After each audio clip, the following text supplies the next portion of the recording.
जय हिंद दोस्तों, welcome to कल्पाक्ष। पिछले दिनों इलेक्शन कमीशन ऑफ इंडिया ने much awaited Jammu and Kashmir के इलेक्शन की घोषणा कर दी।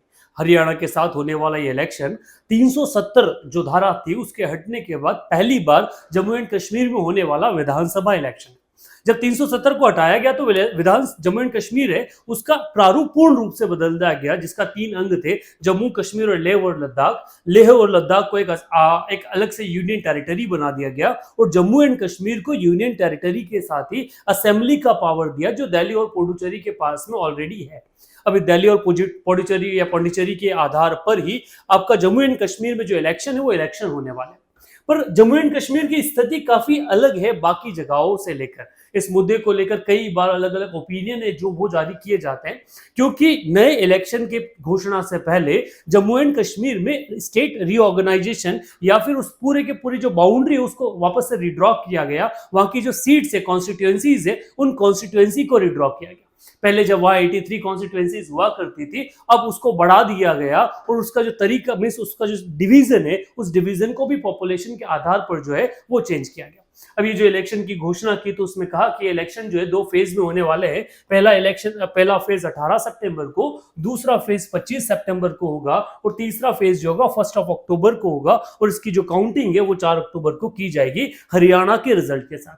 अब क्या बदला गया जम्मू एंड कश्मीर में उसको देखा जाए तो वहां की जो टोटल सीट जो पहले 83 हुआ करती थी उसको बढ़ाकर अब 90 कर दिया गया है, जिसपे इलेक्शन होंगे। ऐसे तो 24 सीट अभी भी रिजर्व रखी गई है पीओके के लिए, पाकिस्तान ऑक्यूपाइड कश्मीर के लिए, जो बेसिकली पाकिस्तान ने इलीगली ऑक्यूपाइड किया गया है। तो 24 सीट का रिजर्वेशन तो उसके लिए अलग से है, वो अलग है।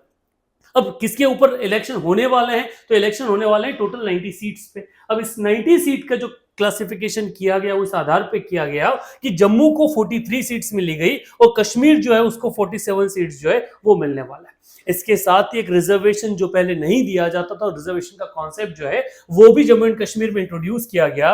एससी के लिए 7 और एसटी के लिए जो 9 सीट है उनका रिजर्वेशन जो है वो अब की बार दिया जा रहा है और ये पहली बार होगा कि इस तरह से वहां पे जो इलेक्शन है वो इलेक्शन को कंडक्ट किया जाएगा। अब इससे फायदा क्या होगा क्या नहीं, क्योंकि वहां 3 जो मेजर पॉलिटिकल पार्टीज की चर्चा की जाए तो वहां सबसे बड़ी पॉलिटिकल पार्टी के रूप में एक तो बीजेपी है, जो जम्मू में अपना डोमिनेंस, हिंदू बहुल एरिया जो है वहां अपना डोमिनेंस रखती है। वहीं दूसरी तरफ देखा जाए तो पीडीपी और नेशनल कॉन्फ्रेंस है, ठीक है, जो कश्मीर वाला जो हिस्सा है वहां अपना डोमिनेंस रखती है। वहीं साथ में इंडियन नेशनल कांग्रेस का भी अपना प्रभुत्व है। But over the period of time जब से 370 हटी है, कई छोटी छोटी पॉलिटिकल पार्टीज निकल के आई है, जिसमें एक जो गुलाम नबी आजाद जो थे, जो बेसिकली कांग्रेस के एक नेता थे, उन्होंने भी अपनी एक पार्टी जो है वो बनाई। अब माना यह जा रहा है कि over the period of time, इन पिछले दिनों में 370 हटने के बाद बीजेपी ने ऐसी कुछ प्रॉक्सी पार्टीज बना ली है जो कांग्रेस, नेशनल कॉन्फ्रेंस और पीडीपी जो है उसका वोट बैंक को कट कर देगा और बीजेपी को एक अपर हैंड आने वाले इलेक्शन में देने को मिलेगा।